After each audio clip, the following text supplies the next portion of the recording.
You want to make sure that the Baltic states are secure. The best thing for the Baltic states is to stop their Russophobia. This is the most important thing.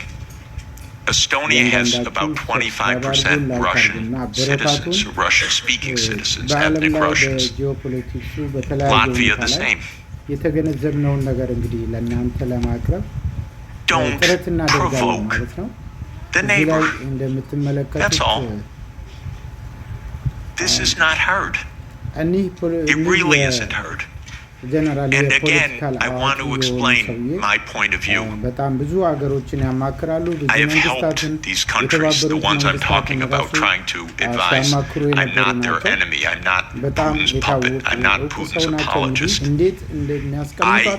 I worked in Estonia. They gave me, I think it's the second highest civilian honor that a president of Estonia can bestow on a non-national. Because I designed their currency system for them in 1992. So I'm giving them advice. Do not stand there, Estonia, and say, we want to break up Russia. Are you kidding? Don't. This is not how to survive in this world. You survive with mutual respect. Actually, you survive in negotiation. You survive in discussion. You don't outlaw the Russian language. Not a good idea. When 25% of your population has a first language of Russian. It's not right, even if there weren't a giant on the border. It wouldn't be the right thing to do. You'd have it as an official language. You'd have a language of in lower school. You wouldn't antagonize the Russian Orthodox Church. So basically, we need to behave like grown-ups. And when I constantly say that they're acting like children, Sonia always says to me, that's unfair to children. Because this is worse than children. We have a 6-year-old granddaughter and a 3-year-old grandson, and they actually make up with their friends. And we don't tell them, go, just ridicule them tomorrow and every day.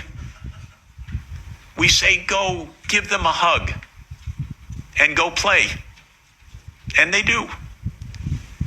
This is not hard.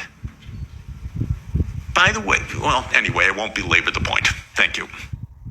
So, elect a new government. No, I shouldn't say that.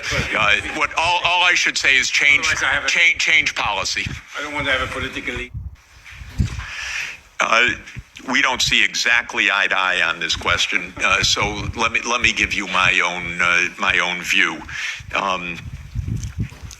My first recommendation, with all respect to Brussels, is move the NATO headquarters somewhere else.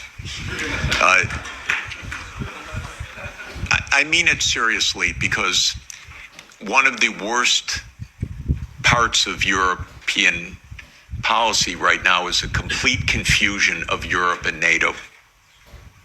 These are completely different, but they became exactly the same. Europe is much better than NATO.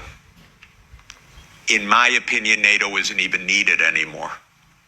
I would have ended it in 1991. But because the U.S. viewed it as an instrument of hegemony, not as a defense against Russia, it continued afterwards.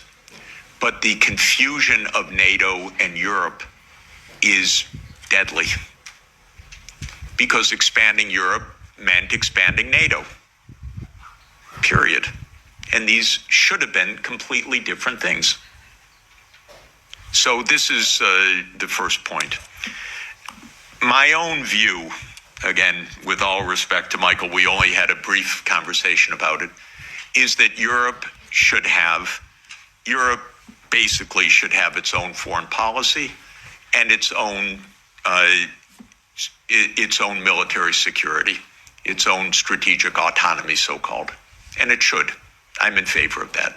I would disband NATO, and maybe Trump is going to do it anyway. Maybe Trump's going to invade Greenland. Who knows? Then you're really going to find out what NATO means. So I do think that Europe should invest in its security.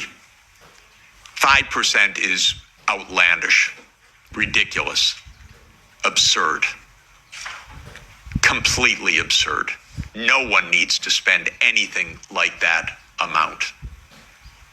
2 to 3% of GDP, probably under the current circumstances. What I would do, by the way, is buy European production. Because actually, strangely, weirdly, unfortunately in this world, and it's a truism, but it's unfortunate, so I'm not championing it, a lot of technological innovation spins off from the military sector because governments invest in the military sector. So Trump is an arms salesman. You understand that. He's selling American arms. He is selling American technology. Vance told you a few days ago, don't even think about having your own AI technology. So please understand that this increase of spending is for the United States, not for you. And in this sense, I'm completely against that approach.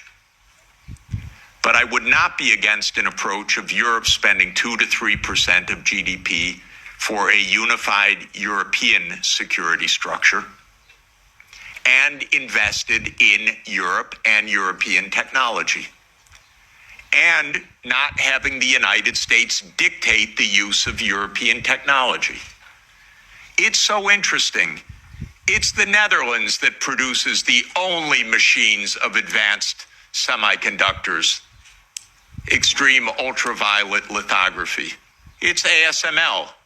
But America determines every policy of ASML. The Netherlands doesn't even have a footnote. I wouldn't do that if I were you. Hand over all security to the United States.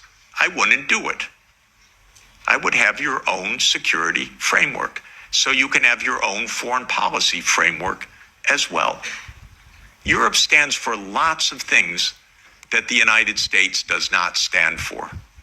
Europe stands for climate action. By the way, rightly so, because our president is completely bonkers on this. And Europe stands for decency, for social democracy as an ethos. I'm not talking about a party. I'm talking about an ethos of how equality of life occurs. Europe stands for multilateralism. Europe stands for the UN Charter. The US stands for none of those things.